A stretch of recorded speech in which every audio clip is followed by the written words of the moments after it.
Baik saudara, kita bersyukur malam hari ini saya akan membacakan, kita akan melihat kebenaran firman Tuhan yang terambil di dalam 1 Korintus pasal yang ke-13 ayatnya yang pertama sampai ayatnya yang ke-13. Saudara, hari ini kita berbicara tema tentang kasih tidak berkesudahan. Saudara, kita melihat fenomena dunia hari ini. Dunia hari ini mencari eksistensi diri, saudara. Negara-negara mencari eksistensi dirinya. Negara-negara dunia hari ini menunjukkan siapa mereka. Saudara, kalau kita melihat banyak negara-negara saat ini mempersiapkan alat-alat perang mereka. Buat apa, saudara?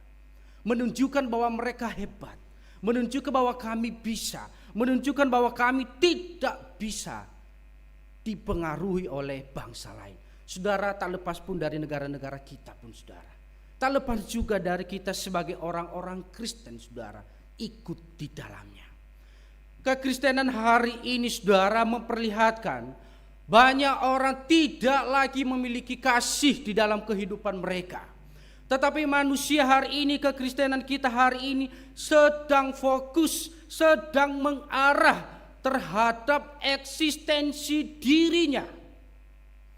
Saudara, hari ini diperlihatkan bahwa orang baru mendapatkan jati diri ketika ia punya kekuasaan, ketika ia punya harta yang melimpah, baru ia mendapatkan jati dirinya.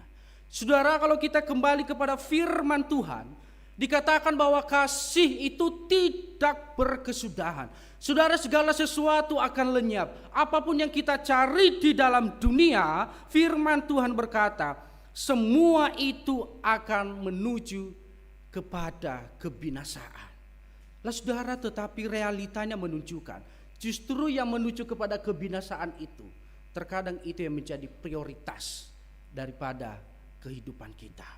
Saudara, di dalam tulisan Rasul Paulus kepada jemaat-jemaat yang ada di Korintus, ada beberapa hal yang perlu kita perhatikan di dalam tulisan Rasul Paulus di pasal 13 ini, saudara. Bagaimana Paulus menyusun dengan baik, bagaimana sebenarnya kita menjadi orang Kristen, bagaimana sebenarnya kita memiliki hidup yang benar di hadapan Tuhan. Paulus berkata, saudara, di ayat pertama dia berkata begini, sekalipun aku dapat berkata-kata dengan semua bahasa manusia dan bahasa malaikat, tetapi jika aku tidak mempunyai kasih, aku sama dengan gong yang berkumandang dan canang yang gemerincing. Saudara, Rasul Paulus memahami bahwa ketika pun seseorang mampu memahami berbagai macam bahasa, yang hari ini kita ada di dunia ini ribuan bahasa, saudara. Dia berkata, sekalipun aku dapat menguasai semua itu, sekalipun semua bahasa di dunia ini aku dapat menguasainya, bahkan lebih lagi dia katakan, bahkan bahasa malaikat sekalipun. Saudara, hari ini kalau saya mengikuti daripada apa yang viral-viral hal ini, saudara, terkadang orang yang hari ini ditunjukkan bahwa, saudara, standar daripada keberhasilan, standar daripada kepintaran hari ini, saudara, ketika ada orang yang bisa menguasai bahasa banyak, ketika ada orang yang menguasai matematika dengan luar biasa. Saudara, itu fenomena yang saat ini sedang terjadi, di mana menjadi salah satu standar kepintaran adalah ketika seseorang dikatakan ia menguasai banyak bahasa, maka ia dikatakan itu adalah orang yang pintar. Saudara, kita dialihkan bagaimana sebenarnya kehidupan itu yang sesungguhnya, saudara. Bahwa orang yang menguasai bahasa bukan dalam arti ia sudah menjadi orang yang sudah memiliki segalanya. Ketika Rasul Paulus berkata, sekalipun aku bisa semua bahasa, bahasa manusia, bahasa malaikat, ia katakan, tetapi ada satu yang kurang, katanya.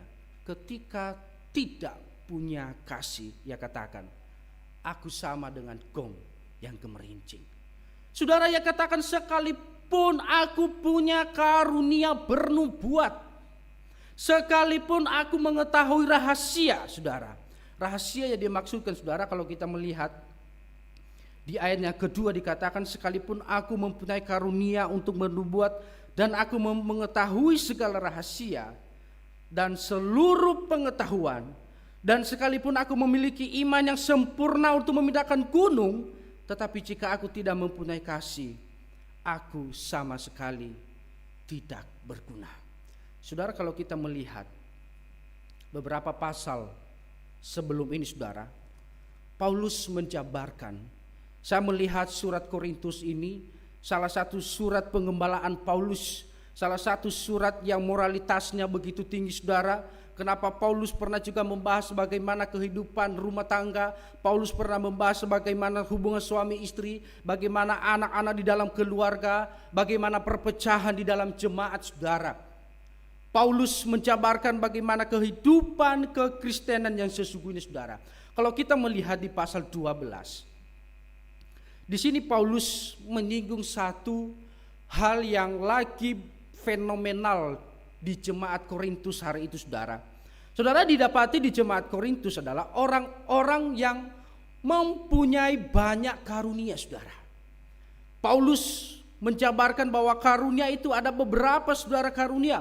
Ada rupa-rupa pelayanan, dia katakan di dalam pasal 12 ayat ke-5 dan seterusnya saudara, bahwa berbagai perbuatan ajaib dari Allah itu dikerjakan oleh roh yang sama saudara.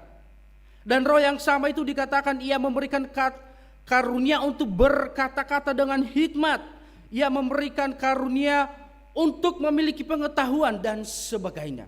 Saudara, hari itu jemaat yang ada di Korintus ini tengah fokus terhadap satu karunia yang ia miliki saudara.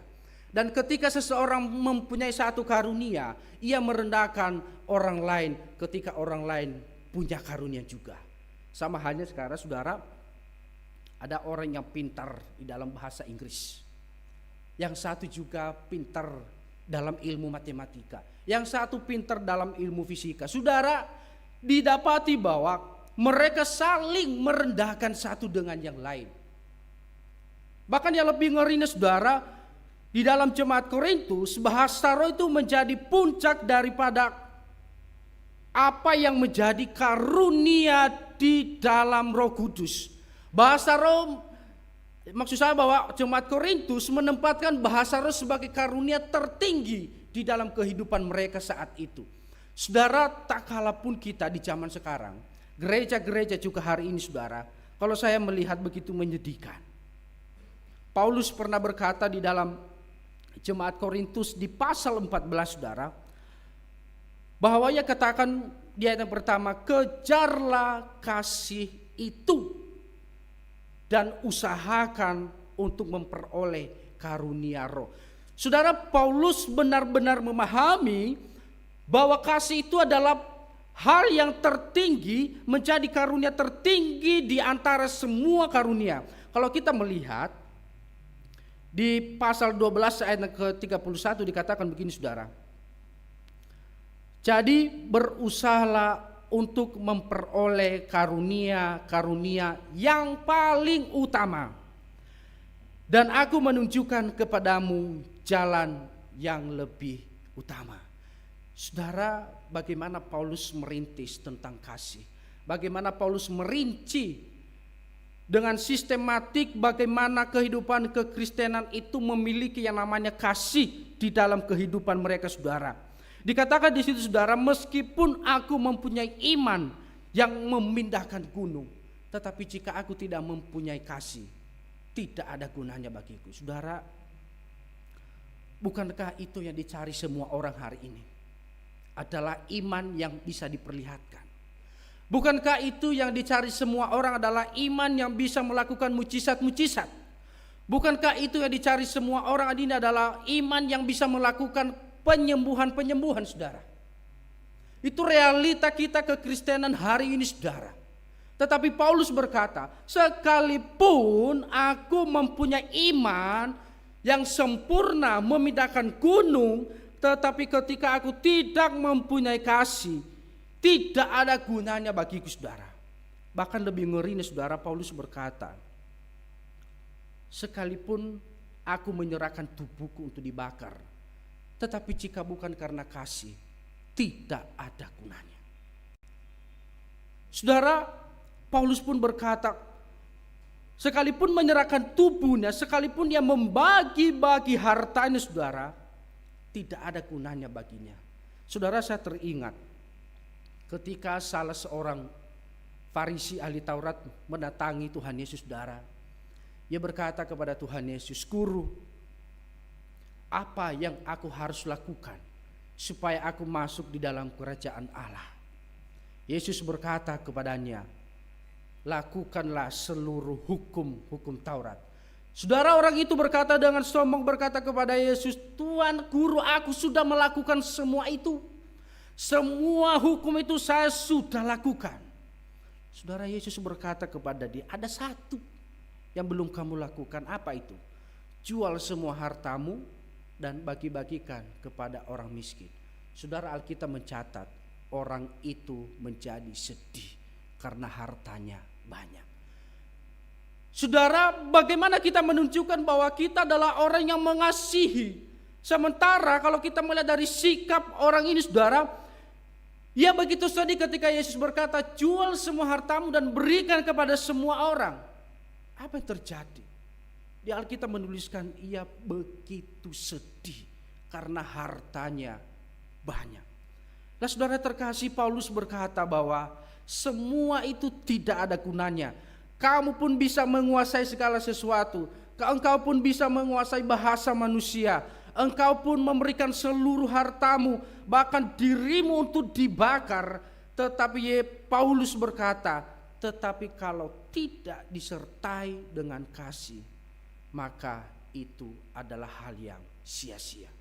Saudara, yang kedua Paulus berkata, Paulus merincikan apa itu kasih, saudara.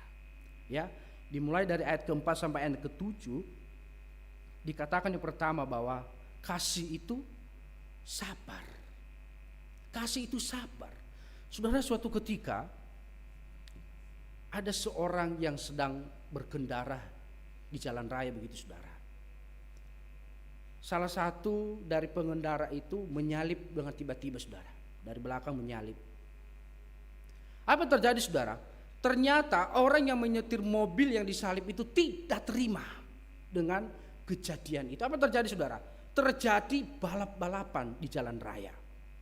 Dan suatu ketika mereka terus balapan, saudara, apa terjadi? Salah satu dari mereka itu menabrak kontainer. Nah, saudara, ketidaksabaran itu membuat orang bisa hancur, saudara. Ketidaksabaran itu membuat kita jatuh. Ketidaksabaran itu membuat kita tidak bisa mendapatkan sesuatu yang harus kita dapatkan. Ketidaksabaran membuat kita tidak bisa memiliki apa yang seharusnya kita miliki, saudara. Sehingga Paulus berkata bahwa kasih itu sabar. Dan kedua dia katakan, kasih itu murah hati. Nah, saudara, suatu ketika Tuhan Yesus pernah berkata kepada para muridnya, "Apa gunanya engkau berkata terhadap saudaramu, makanlah dengan kenyang, sementara engkau tidak memberi dia makan? Apa gunanya engkau berkata kepada saudaramu, selama jalan janganlah sampai kepanasan di jalan, sementara engkau tidak memberikan dia baju?" Saudara, murah hati, kasih yang murah hati bukan hanya sekedar berkata-kata. Kasih yang murah hati bukan hanya sekedar berkata-kata, hati-hati di jalan misalnya. Semoga engkau tidak lagi lapar, tetapi ia tahu orang itu lagi lapar, tetapi ia berkata, semoga engkau tidak lapar dan tidak memberi makan.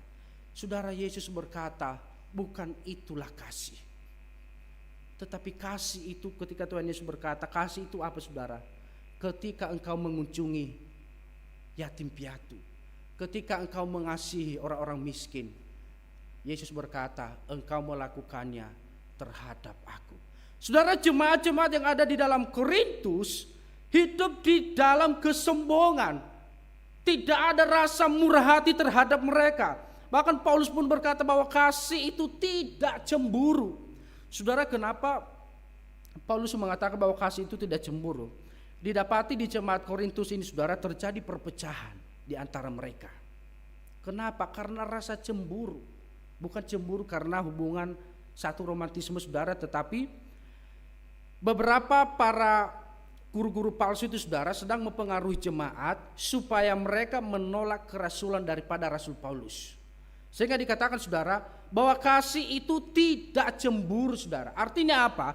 Bahwa kasih yang dikatakan Rasul Paulus bahwa tidak cemburu ketika melihat orang itu berhasil saudara.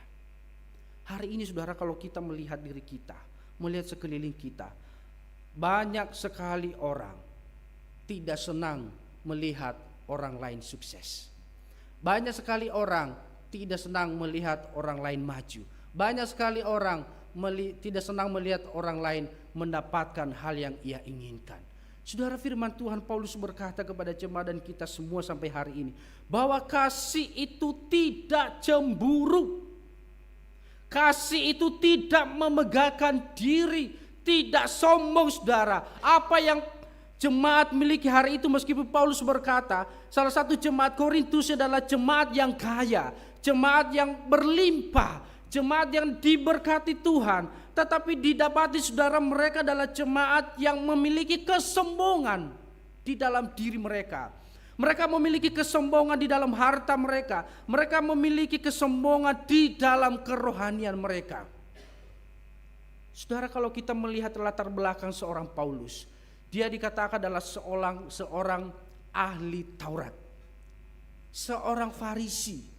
Saudara, Farisi saat itu adalah orang yang sangat sombong di dalam kerohanian.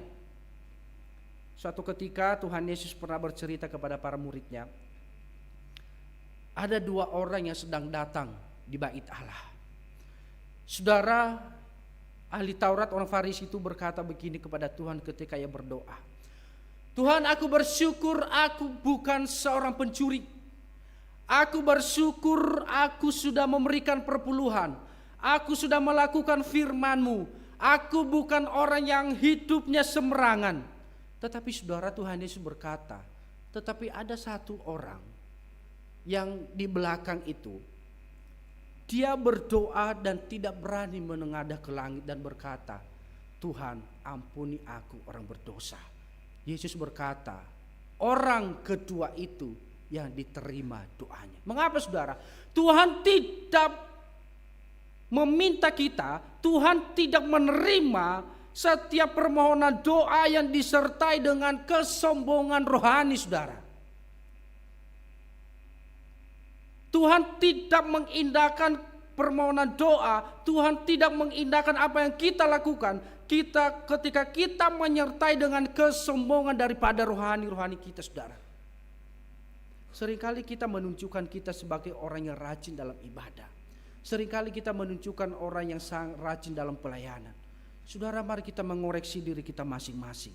Benarkah motivasi kita melayani itu seperti apa?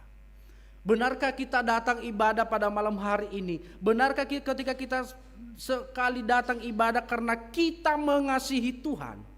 Atau kita sedang melakukan rutinitas kita? Atau kita sedang menerima tekanan untuk beribadah? Saudara, kalau kita pun hari ini rajin beribadah, rajin pelayanan, kita bisa tampil melayani Tuhan.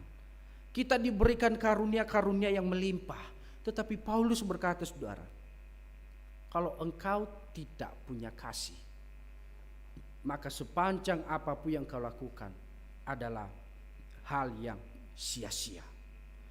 Saudara, dikatakan di situ bahwa kasih itu adalah sopan santun. Kasih itu tidak mencari keuntungan. Kasih itu tidak pemarah.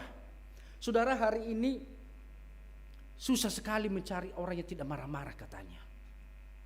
Ya, susah sekali mencari orang yang tidak marah-marah. Jarang sekali didapati orang yang lugu saudara. Tetapi Paulus berkata kepada jemaat bahwa kasih itu tidak suka marah. Apalagi saudara, kasih itu tidak suka menyimpan kesalahan orang lain saudara. Paulus menjabarkan itu ada, saya catat di sini saudara, ada 11. Ya, dari ayat 4 sampai ayatnya ke-7 ada 11 yang saya dapatkan di sini. Bapak Ibu nanti bisa membaca ulang, siapa tahu ada yang lebih lagi saudara. Ia katakan bahwa kasih itu tidak menyimpan kesalahan orang lain. Saudara, hari ini kalau saya katakan, banyak orang tidak mampu mengampuni sesamanya manusia. Terjadi di jemaat Korintus, saudara. Terjadi perpecahan itu karena apa? Karena orang tidak mampu mengampuni sesamanya. Terjadi perpecahan di dalam gereja karena orang saling menyimpan setiap kesalahan sesamanya. Terjadi perpecahan di dalam gereja karena rasa sakit hati yang dialami satu dengan yang lain, sehingga tercipta golongan demi golongan di dalam gereja. Saudara, suatu kali saya menyaksikan satu gereja, saudara. Awal-awalnya saya berkata ini gereja luar biasa. Saudara, di gereja itu ternyata ada beberapa orang, waktu saya masih di Nias itu, ada beberapa orang sekitar 10 orang sampai 15 orang, mereka membuat satu grup untuk vokal grup begitu, saudara. Ya, untuk bernyanyi, mereka membuat satu vokal grup. Saudara, setiap minggu mereka tampil, saudara. Apa yang terjadi, saudara? Ternyata ada juga jemaat yang melihat hal itu. Dan mereka juga berkata, ayo kita buat juga hal yang sama. Saudara, ketika kedua kelompok ini mulai tampil, memberikan seolah-olah memberikan rasa positif, rasa pengaruh positif kepada jemaat yang lain, saudara. Sehingga berjalannya waktu terjadi 4 grup, saudara. Saling membuat 4 grup. Lalu apa yang terjadi, saudara? Ketika kelompok satu vokal grup, yang 3 kelompok itu sedang menilai, saudara. Menjadi tim penilai. Kurang bagus itu. Mereka rapat, minggu depan kita lebih bagus. Yang satu tampil, saudara. Yang tadinya juga menjadi tim penilai. Tidak bagus, kurang pas. Lalu apa yang terjadi, saudara? Ternyata di dalam grup itu ada juga yang mulut-mulut bocor, saudara. Ya, apa yang dilakukan dalam grup yang satu dibocorkan ke grup yang satu, disampaikan ke grup yang satu. Apa yang terjadi, saudara? Terjadi rasa sakit hati satu dengan yang lain. Apa yang terjadi, saudara? Gereja itu menjadi pecah. Dan pendetanya cuma satu, saudara. Dan mereka memaksakan pendetanya, Pak Pendeta, engkau harus mendukung kelompok saya. Kalau tidak saya keluar dari gereja ini. Yang lain juga berkata, tidak, harus saya. Yang lain juga berkata, Pak Pendeta, harus kami yang Bapak dukung. Sampai ke 4 kelompok begitu. Saudara, pendetanya pusing kalau seperti itu jemaatnya. Apa yang terjadi, saudara? Gereja menjadi pecah. Kenapa? Karena selalu menyimpan kesalahan orang lain. Bukannya mengampuni, tetapi menyimpan, saudara. Dikonsumsi, saudara. Setiap malam difikirkan bagaimana ini kesalahan orang ini. Bukan memikirkan bagaimana menyelesaikan, bukan memikirkan bagaimana mengampuni orang lain, tetapi saudara menyimpan kesalahan orang lain. Saudara, kasih itu bukan seperti itu. Kasih itu adalah kasih yang tidak menyimpan kesalahan orang lain. Kasih itu adalah kasih yang mau mengampuni, dan tidak hanya sebatas mengampuni, saudara. Kasih itu mau menerima kembali. Itu adalah kasih yang sempurna. Paulus lagi berkata bahwa kasih itu adalah kasih seseorang yang tidak bersuka cita karena ketidakadilan. Saudara, hari ini saya begitu sedih melihat bagaimana dunia hari ini. Banyak hal-hal yang terjadi ketidakadilan, saudara. Tetapi Paulus berkata, jangan engkau bersuka cita ketika engkau melihat satu ketidakadilan. Tetapi Paulus berkata, tetapi bersuka cita karena keadilan, bersuka cita karena kebenaran.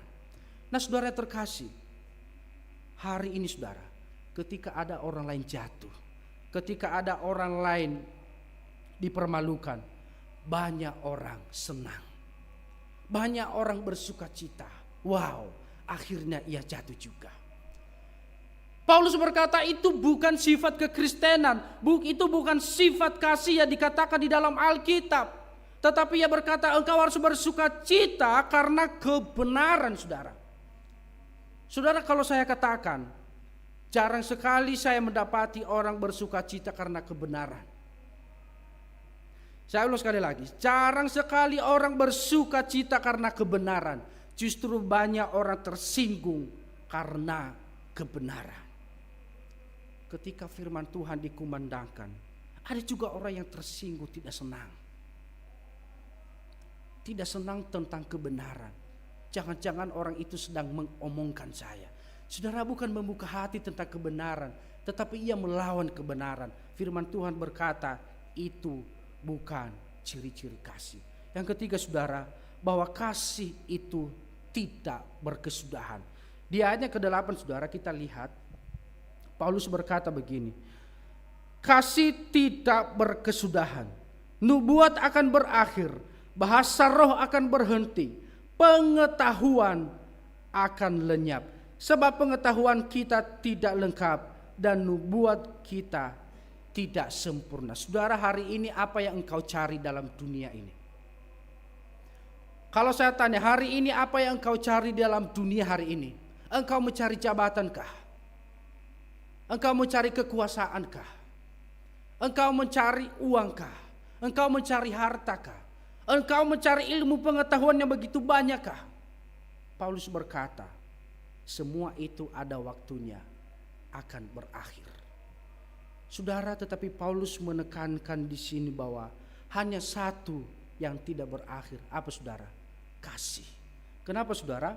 Karena di dalam 1 Yohanes pasalnya yang keempat ayat 8 dikatakan begini, saudara. 1 Yohanes pasal 4 yang ke-8. Barang siapa tidak mengasihi, ia tidak mengenal Allah.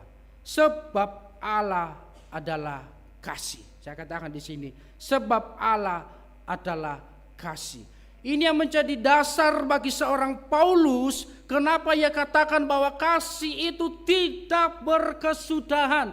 Karena firman Tuhan katakan bahwa kasih itu adalah Allah itu sendiri, saudara, yang dimana suatu saat kita akan menikmati kebersamaan dengan Allah. Saudara, kasih Allah dinyatakan melalui kematian daripada Yesus Kristus. Allah mengasihi saya dan saudara melalui pengorbanan Kristus. Kristus dipermalukan demi saya dan saudara. Pengorbanan yang sempurna membawa kita kepada Allah. Saudara, pengorbanan Kristus di atas kayu salib menjadi pengorbanan yang sempurna, menjadi pengorbanan yang begitu mulia.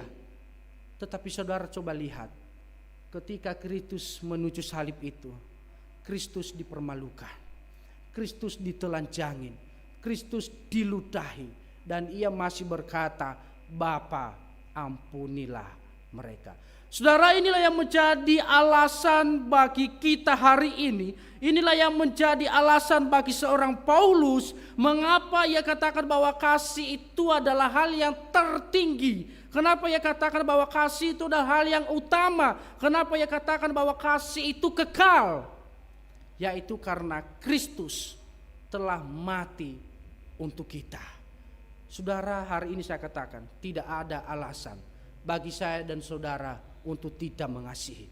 Tidak ada alasan bagi kita untuk tidak mengasihi, karena Kristus telah memberikan yang terbaik bagi kita, yaitu nyawanya sendiri, supaya kita memperoleh hidup yang kekal. Kasih itu tidak berkesudahan. Mari kita berdoa.